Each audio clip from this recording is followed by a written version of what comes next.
ಗ್ರಾಮ ಲೆಕ್ಕಾಧಿಕಾರಿಗಳ ವಿವಿಧ ಬೇಡಿಕೆಗಳ ಈಡೇರಿಕೆಗಾಗಿ ಅನಿರ್ದಿಷ್ಟಾವಧಿ ಮುಷ್ಕರ. ಹೌದು, ಕರ್ನಾಟಕ ರಾಜ್ಯ ಗ್ರಾಮ ಆಡಳಿತ ಅಧಿಕಾರಿಗಳ ಸಮಸ್ಯೆಗಳು ಮತ್ತು ಬೇಡಿಕೆಗಳ ಈಡೇರಿಕೆಗಾಗಿ ಇಂದು ಎರಡನೆಯ ಹಂತದ ಅನಿರ್ದಿಷ್ಟಾವಧಿ ಮುಷ್ಕರ ನಡೆಯಿತು. ನಮ್ಮ ಬೇಡಿಕೆಗಳು, ನಮ್ಮ ಹಿತರಕ್ಷಣೆ ಮತ್ತು ಮೂಲಭೂತ ಸೌಕರ್ಯಗಳಿಗಾಗಿ ನಮ್ಮ ಬೇಡಿಕೆಗಳನ್ನು ಇಟ್ಟಿದ್ದೇವೆ. ಕ್ರಮ ಸಂಖ್ಯೆಯಲ್ಲಿ 22 ಇರುತ್ತದೆ. ಮಾನ್ಯ ತಹಸೀಲ್ದಾರರು ಹುಕ್ಕೇರಿ ಇವರಿಂದ ನಮ್ಮ ಬೇಡಿಕೆಗಳ ಅರ್ಜಿಯನ್ನ ಮಾನ್ಯ ತಹಸೀಲ್ದಾರ್ ಅವರ ಮೂಲಕ ಸನ್ಮಾನ್ಯ ಸಚಿವರಿಗೆ ತಲುಪಿಸಬೇಕಾಗಿ ಈ ಅರ್ಜಿಯನ್ನ ನೀಡುತ್ತಿದ್ದೇವೆ ಎಂದು ಹೇಳಿದರು. ತಾವುಗಳು ಸನ್ಮಾನ್ಯ ಶ್ರೀ ಕೃಷ್ಣ ಬೈರೇಗೌಡ, ಮಾನ್ಯ ಕಂದಾಯ ಸಚಿವರು, ಕರ್ನಾಟಕ ಸರ್ಕಾರ, ವಿಕಾಸಸೌಧ ಬೆಂಗಳೂರು ಇವರಿಗೆ ಈ ಅರ್ಜಿಯನ್ನ ಪರಿಶೀಲಿಸಿ ಅಂಗೀಕರಿಸಬೇಕೆಂದು ಕರ್ನಾಟಕ ರಾಜ್ಯಾದ್ಯಂತ ಮುಷ್ಕರವನ್ನ ಹಮ್ಮಿಕೊಂಡಿರುತ್ತೇವೆ. ನಮ್ಮ ಈ ವಿವಿಧ ಬೇಡಿಕೆಗಳನ್ನ ತಾವು ಬಹುಬೇಗ ಈಡೇರಿಸುತ್ತೀರಿ, ನಾವು ನಮ್ಮ ಕೆಲಸಗಳಿಗೆ ಹಾಜರಾಗುತ್ತೇವೆ ಅಂತ ಈ ಮೂಲಕ ತಮಗೆ ವಿಜ್ಞಾಪಿಸಿಕೊಳ್ಳುತ್ತೇವೆ. ಈ ಸಂದರ್ಭದಲ್ಲಿ ಜಿಲ್ಲಾಧ್ಯಕ್ಷರಾದ NR ಪಾಟೀಲ್ ಅವರು ನಮಗೆ ಮೂಲಭೂತ ಸೌಕರ್ಯಗಳು ಹಾಗೂ ಕಚೇರಿ ಹಾಗೂ ನಮಗೆ ಕೆಲಸಕ್ಕೆ ಬೇಕಾಗಿರುವ ಡಾಟಾವನ್ನ ನೀಡಬೇಕು ಅಂತ ಮಾಧ್ಯಮದವರೊಂದಿಗೆ ಮಾತನಾಡಿದರು. ಇದೇ ಸಂದರ್ಭದಲ್ಲಿ ತಾಲೂಕಾ ಅಧ್ಯಕ್ಷರಾದ ಉಮೇಶ್ ನಾಗರಾಳೆ ವಿವಿಧ ಬೇಡಿಕೆಗಳನ್ನು ಈಡೇರಿಸಬೇಕೆಂದು ಮೌನವಾಗಿ ಪ್ರತಿಭಟನೆ ಮಾಡುತ್ತಿದ್ದೇವೆ, ಅದಕ್ಕಾಗಿ ನಮ್ಮ ಬೇಡಿಕೆಗಳನ್ನು ಈಡೇರಿಸಬೇಕು ಅಂತ ಆಗ್ರಹಿಸಿದ್ರು. ಈ ಸಂದರ್ಭದಲ್ಲಿ ಉಪಾಧ್ಯಕ್ಷರಾದ ವಿಠಲ್ ಭೂಕನಟ್ಟಿ, ತಾಲೂಕಾ ಕಾರ್ಯದರ್ಶಿಗಳಾದ ಸೂರಜ್ ಪರೀಟ್, ಗೌರವ ಸಲಹೆಗಾರರಾದ ಜಗದೀಶ್ ಕಿತ್ತೂರೆ ಹಾಗೂ BK Chougla, RM Patil, Gangappa Lamani, Basavaraj Dosi, Kumar Rathod, SP Hiremath, Shrimati Mukta Kamboji, Shrimati Pooja Medar, Shrimati Sudha Barigali, PL Nayak, Hussain Tahsildar, Shanul Multani, Prabhakar GJ, Dastagir Killedar, Ravi Hoded ಹಾಗೂ ಹುಕ್ಕೇರಿ ತಾಲೂಕಾ ವಿವಿಧ ಗ್ರಾಮ ಲೆಕ್ಕಾಧಿಕಾರಿಗಳು ಉಪಸ್ಥಿತರಿದ್ದರು. ವರದಿ ಸಂತೋಷ್ ಪಾಟೀಲ್, SP7 ನ್ಯೂಸ್ ಕನ್ನಡ, ಹುಕ್ಕೇರಿ. ನಿಮಗೆ ನಮ್ಮ ಸುದ್ದಿಗಳು ಇಷ್ಟವಾಗಿದ್ದಲ್ಲಿ ನಮ್ಮ ಚಾನೆಲ್ ಅನ್ನು ಸಬ್ಸ್ಕ್ರೈಬ್ ಮಾಡಿಕೊಳ್ಳಿ ಮತ್ತು ಪಕ್ಕದಲ್ಲಿರುವ ಬೆಲ್ ಬಟನ್ ತಪ್ಪದೇ ಕ್ಲಿಕ್ ಮಾಡಿ, ಶೇರ್ ಮಾಡಿ, ಲೈಕ್ ಮಾಡಿ, ಕಾಮೆಂಟ್ ಮಾಡಿ.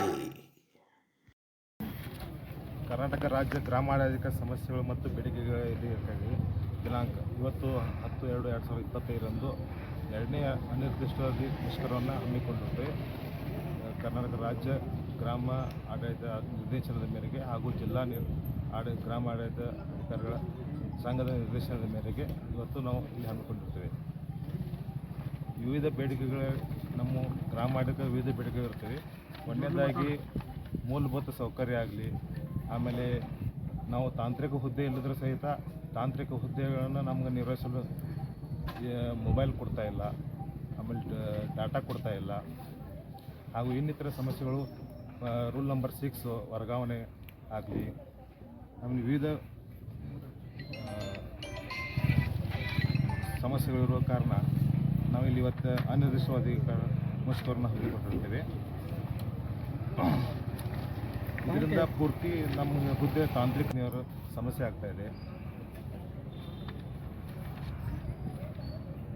ಕ್ಷೇತ್ರ ಮಟ್ಟದಲ್ಲಿ ಗ್ರಾಮ ಆಡಳಿತವನ್ನು ಕಚೇರಿಗೆ ನಿಯೋಜಿಸಿಕೊಂಡಿರುವ ಪ್ರಕರಣಗಳಲ್ಲಿ ಅವರು ಮೂಲ ಹುದ್ದೆಗಳು ಇಬ್ಬರುಗೊಳಿಸಲು ಸರ್ಕಾರ ಸುತ್ತಲೂ ಹೊಡೆಸುವ ಸಹಿತ ಇಲ್ಲಿಯವರೆಗೆ ಯಾವುದೇ ತರಹದ ಆದೇಶವನ್ನು ಮಾಡ್ತಾ ಇಲ್ಲ. ಆಮೇಲೆ ಕಾರ್ಯಾಲಯದಲ್ಲಿ ವಿವಿಧ ಕೆಲಸಗಳನ್ನು ನಿರ್ವಹಿಸುತ್ತಂತಹ ಗ್ರಾಮ ಆಡಳಿತಾಧಿಕಾರಿಗಳು ಸಹ ಕಚೇರಿಯಲ್ಲಿ ನಿರ್ವಹಿಸುತ್ತಿರೋ ಕಾರಣ ಇಲ್ಲಿ ಕ್ಷೇತ್ರ ಮಟ್ಟದಲ್ಲಿ ಒಬ್ಬೊಬ್ಬರಿಗೆ 2-3 ಸಜಾ ಇರುವುದರಿಂದ ಅದು ಸಮಸ್ಯೆ ಆಗ್ತಾ ಇದೆ.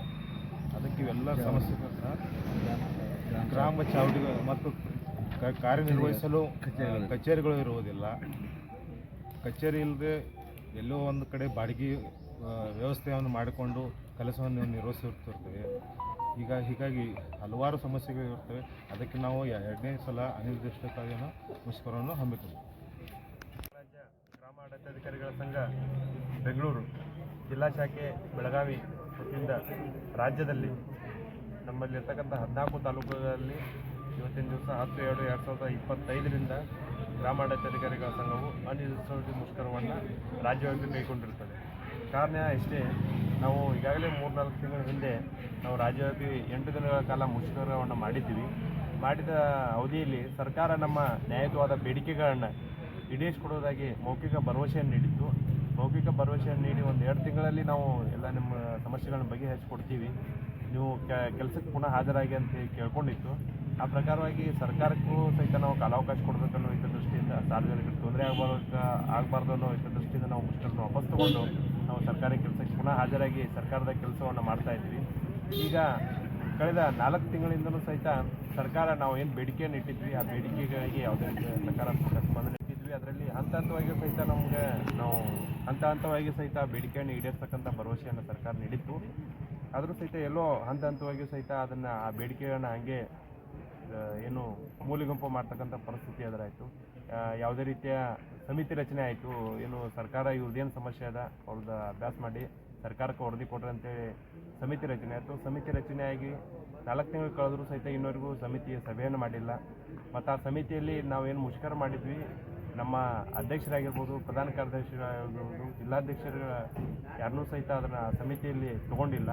ಸಮಿತಿಯಲ್ಲಿ ತೊಗೊಳ್ಳದೇ ಇದ್ದಾಗ ಸಮಸ್ಯೆ ನಮ್ಮದು ಬೇಡಿಕೆಗಳು ನಮ್ಮವು ಇದ್ದಾವೆ, ಏನು ಸಮಸ್ಯೆಗಳಾಗ್ತಾ ಇದ್ದಾವೆ ಅಂತ ಸಾರ್ವಜನಿಕ ಮಟ್ಟದಲ್ಲಿ ಏನು ಸಮಸ್ಯೆ ಇದ್ದಾವೆ ಅಂತ ಹೇಳ್ಬೇಕಾದ್ರೆ ಆ ಸಮಿತಿಯಲ್ಲೇ ನಾವೆಲ್ಲ ಆಗ್ತೈತೆ ಅನ್ನೋದು ಹಿತದೃಷ್ಟಿಯಿಂದ ನಾವು ಸಾರ್ವಜನಿಕರನ್ನ ಫೀಡ್ಡೇ ಮಾಡಿ ನಿಮ್ಮದು OTP ಕೊಡಲೇಬೇಕು, ನೀವು OTPಗೆ ಆಧಾರ್ ಲಿಂಕ್ ಮಾಡ್ಕೊಳ್ಳೇಬೇಕಂತೇಳಿ OTP ಆಧಾರ್ ಲಿಂಕ್ ಮಾಡ್ಕೊಳ್ಳೋದು ಅದು ಐಚ್ಛಿಕ ವಿಷಯ ಅಂತೇಳಿ ಈಗಾಗಲೇ ನ್ಯಾಯಾಲಯಗಳ ಆದೇಶವನ್ನು ಮಾಡಿದಾವೆ. ಆದರೂ ಸಹಿತ ನಾವು ಸಾರ್ವಜನಿಕರಿಗೆ ಫೋನ್ ಮುಖಾಂತರ ಇದ್ರ ಮುಖಾಂತರ ಈಗಾಗಲೇ ತಮಗೆಲ್ಲ ಗೊತ್ತದ, ಮಾಧ್ಯಮಗಳಲ್ಲಿ ನೋಡಿದ್ದೀರಿ, ಯಾವುದೇ ರೀತಿಯ OTP ಕೇಳಿದ್ರೆ ನೀವು ಯಾವುದೇ ಕಾರಣಕ್ಕೂ ಕೊಡಬೇಡ್ರಿ, ನೀವು ಸೈಬರ್ ಕ್ರೈಮ್ ಆಗ್ತಾವ, ಸೈಬರ್ ವಂಚನೆ ಆಗ್ತಾವ ಅಂತೇಳಿ ಈಗಾಗಲೇ ಸರ್ಕಾರ ಸಹಿತ ಅದನ್ನು ಹೇಳ್ತಾ ಇದೆ. ಅಂಥದ್ರಲ್ಲೂ ಸಹಿತ ನಾವು ಸಾರ್ವಜನಿಕರಿಂದ ಬಯಸ್ಕೊಂಡು ನೀವು ಯಾರು ಏನು, ನೀವು ಯಾಕೆ ನಮಗೆ OTP ಕೇಳ್ತಾ ಇದ್ರಿ, ನಮ್ಮ ಹಣಕಾಸಿನ ಏನಾದ್ರು ತೊಂದರೆ ಆದರೆ ನೀವು ಜವಾಬ್ದಾರಿ ತೊಗೊತೀರೇನ, ಇಂಥೆಲ್ಲ ಪ್ರಶ್ನೆಗಳನ್ನ ನಾವೆಲ್ಲ ಅವ್ರಿಗೆ ಸಾರ್ವಜನಿಕರಿಂದ ಕೇಳಿಸ್ಕೊಂಡು ಇದನ್ನು ಮಾಡಿ ಆದರೂ ಸಹಿತ ನಾವು 85-90% ಇವತ್ತು ಉತ್ತಾರಿಕೆ ಮತ್ತು ಏನು ಅವರಿಗೆ ರೈತರ ಆಧಾರ್ ಲಿಂಕ್ ಕೆಲಸವನ್ನು ನಾವು ಸರ್ಕಾರದ ಯೋಜನೆ ಇರೋದ್ರಿಂದ, ಮಾನ್ಯ ಮಂತ್ರಿಗಳ ಮಹತ್ವಾಕಾಂಕ್ಷಿ ಯೋಜನೆ ಇರೋದ್ರಿಂದ ನಾವು ಮಾಡಿದ್ದೀವಿ. ಆದರೂ ಸಹಿತ ಮಾಡಿದಾಗ ಅದರಲ್ಲಿ ಯಾವುದೇ ರೀತಿಯ ಸ್ಪೆಸಿಲಿಟಿಯನ್ನು ಕೊಡಲಿಲ್ಲ.